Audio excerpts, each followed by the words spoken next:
अस्सलाम students, welcome back to my YouTube channel knowledge gateway. आज की इस वीडियो में मैं जो सेकंड ईयर की फिजिक्स के रिड्यूस सिलेबस के जो टॉपिक्स थे उनमें से एक यूनिट है आपका रिलेटिविटी का, उसके क्वेश्चन आंसर्स मैंने सॉल्व कर दिए। सो इसका मैं पीडीएफ अगली लास्ट वीडियो की तरह आपको डिस्क्रिप्शन में लिंक के तौर पे शेयर कर दूँगी, where you can easily find it for study. तो साथ में मैं अभी इस वीडियो में आपको क्वेश्चन एक्सप्लेन कर लेती हूँ और साथ साथ बताऊँगी इस चैप्टर में से इंपॉर्टेंट क्वेश्चंस कौन से।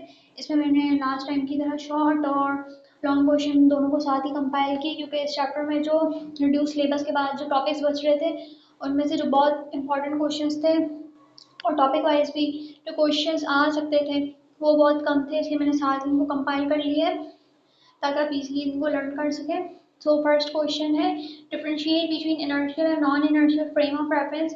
इट्स एन इम्पॉर्टेंट वन और इसमें मैंने ऊपर से फ्रेम ऑफ रेफरेंस की एडिशनल मैंने डेफिनेशन दे दी ताकि आप लोग याद कर लो, क्योंकि फ्रेम ऑफ रेफरेंस का टॉपिक है और इस क्वेश्चन में स्टॉक डिफरेंशिएट करने को पूछे आपकी वो कोई क्वेश्चन है तो मैंने फ्रेम ऑफ रेफरेंस की एडिशनली ये डेफिनेशन दे दी है, which is saying that a rigid framework usually X Y and Z axis, ये ए एक्स आई एस वाला एक्सिस है, इसको प्लीज करेक्ट कर लेना।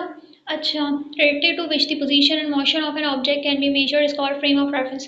फ्रेम ऑफ रेफरेंस आप लोगों ने स्केलर्स एंड वेक्टर के चैप्टर में पढ़ा होगा। हमारे पास तीन एक्सिस होते हैं, पोजीशन को किसी भी पार्टिकल या ऑब्जेक्ट की पोजीशन को कार्टेशियन सिस्टम में हम तीन एक्सिस में डिवाइड कर लेते हैं, एक्स एक्सिस, वाई एक्सिस और जेड एक्सिस।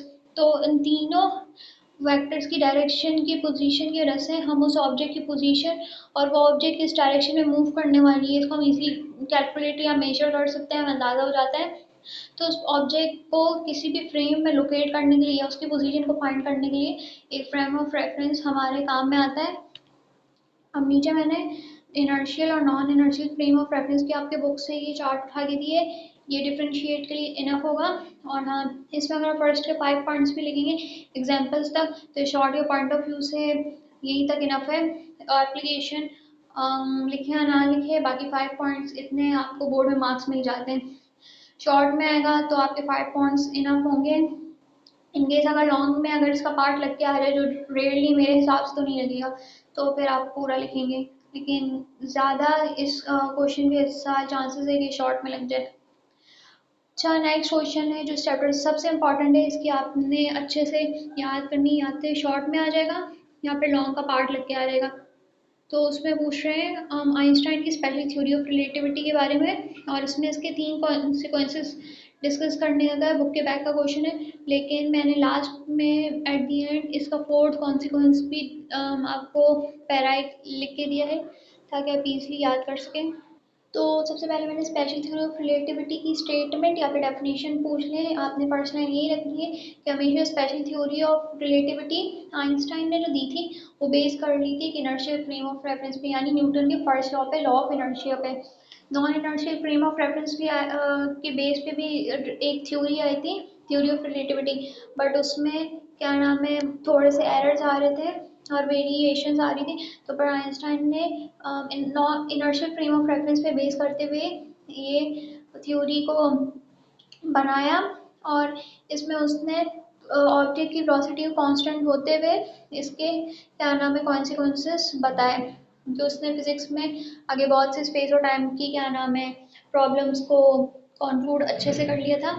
अच्छा, अब इस थ्योरी के दो पोस्टुलेट्स हैं, पहला तो ये कि सारे के physics law inertial frame of reference में हमेशा स्टडी करेंगे, ये है मॉडर्न फिजिक्स।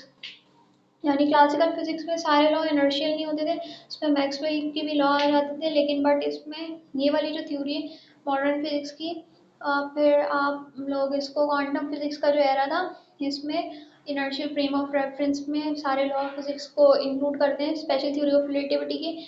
सेकंड पोस्टुलेट इसका है कि क्या नाम है स्पीच की लाइट वैक्यूम में सेम रहेगी ऑब्जर्वर के लिए, चाहे कि उसकी वो सोर्स के रिलेटिव मूव कर रहा है या किसी ऑब्जेक्ट के। तो ये दो इसके पोस्टुलेट्स हैं। अब इनके कॉन्सिक्वेंसेस क्या है, पहला है टाइम डायलेशन का, इसके 4 कॉन्सिक्वेंस है, लेकिन इस क्वेश्चन में 3 पूछे इसलिए मैंने 3 बताया। अच्छा, मैं बता दूँ इन शॉर्ट में टाइम डायलेशन, इससे क्या है हमें समझने को मिलता है कि अगर किसी ऑब्जेक्ट की स्पीड ना, लाइट की स्पीड, जो लाइट की स्पीड अभी इस यूनिवर्स में सबसे ज़्यादा फास्ट है, उस पे अप्रोच कर दिया तो जो उस ऑब्जेक्ट के लिए टाइम ज़ीरो हो जाएगा। अब जब ऑब्जेक्ट के लिए टाइम ज़ीरो हो जाएगा तो फिर हर चीज़ हमें रुकी हुई दिखेगी। लाइक क्या नाम, आप लोगों ने मूवीज़ में देखा, फ्लैश इतनी स्पीड से भागता था तो लाइक उसके लिए टाइम इतना ज़ीरो हो जाता था कि वो विद इन अ सेकेंड क्या नाम है एक जगह से दूसरी जगह जा सकते हैं। या फिर कभी कभार हम इमेजिन कर लें या फिर थोड़ी बहुत कार्टून फ्रिक्शनल चीज़ों में आ जाता है, बट ये रियल वर्ल्ड में पॉसिबल नहीं है।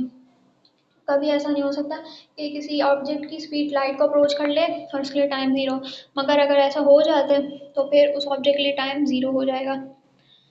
सेकंड कॉन्सिक्वेंस है लेंथ कॉन्ट्रैक्शन का। अब जैसे टाइम डायलेशन का हमें एक प्रॉब्लम दिखता है, अगर किसी ऑब्जेक्ट की स्पीड, कोई ऑब्जेक्ट लाइट की स्पीड से मूव करना स्टार्ट कर ले तो उस ऑब्जेक्ट की लेंथ कॉन्ट्रैक्ट हो जाती है।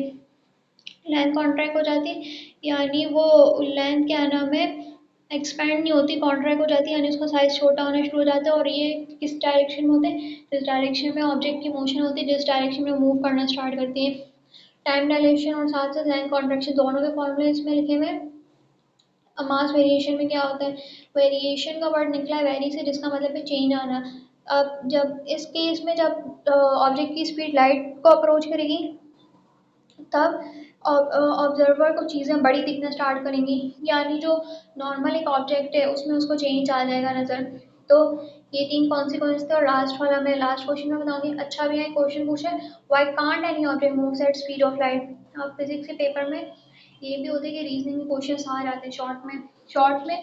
और आज से 1 साल या 2 साल पहले मुझे याद है, जब मैं फर्स्ट ईयर में थी तो लॉन्ग में लगा के दे दिए थे दो दो रीजनिंग के क्वेश्चन। तो रीजनिंग क्वेश्चन जो मुझे इंपॉर्टेंट दिखा मैंने आपके लिए निकाल लिए, और इसमें भी इसका यही आंसर होगा कि अगर किसी ऑब्जेक्ट की स्पीड लाइट को अप्रोच कर ले तो डेल्टा टी टाइम इनफाइनाइट हो जाता है। इनफाइनाइट होता है यानी उसकी कोई लिमिट नहीं होती। इस वजह से जो ऑब्जर्वर होता है उसको हर चीज़ रुकी हुई नज़र आती है, जो रियल वर्ल्ड में नहीं हो सकता। इसलिए किसी भी मटेरियल ऑब्जेक्ट यानी जो दुनिया में जितनी भी नॉन लिविंग ऑब्जेक्ट या फिर लिविंग ऑब्जेक्ट्स हैं उनकी स्पीड कभी लाइट को अप्रोच नहीं कर सकती। अच्छा, अगला question, explain the facts for time dilation and length contraction and mass variation, sorry, when velocity of a particle becomes maximum. ये आपकी बुक का ये वाला टॉपिक्स रिड्यूस लेवल्स में इंक्लूड किया है। और इसकी जो थ्योरी है तो मैंने अभी आपको आइंस्टाइन की कॉन्सिक्वेंसेस में बताए, उसमें भी यही सब आएगा, एक्सप्लेनेशन में यही सब आएगा। बस आप याद यहाँ से कर लें, ये इतना इंपॉर्टेंट नहीं है, फिर भी अगर आप लोगों के पास एक्स्ट्रा टाइम बच जाए तो याद कर ले, अच्छा होगा सेफ साइड के लिए। अब लास्ट क्वेश्चन है ये, दैट्स ऑल्सो इम्पॉर्टेंट।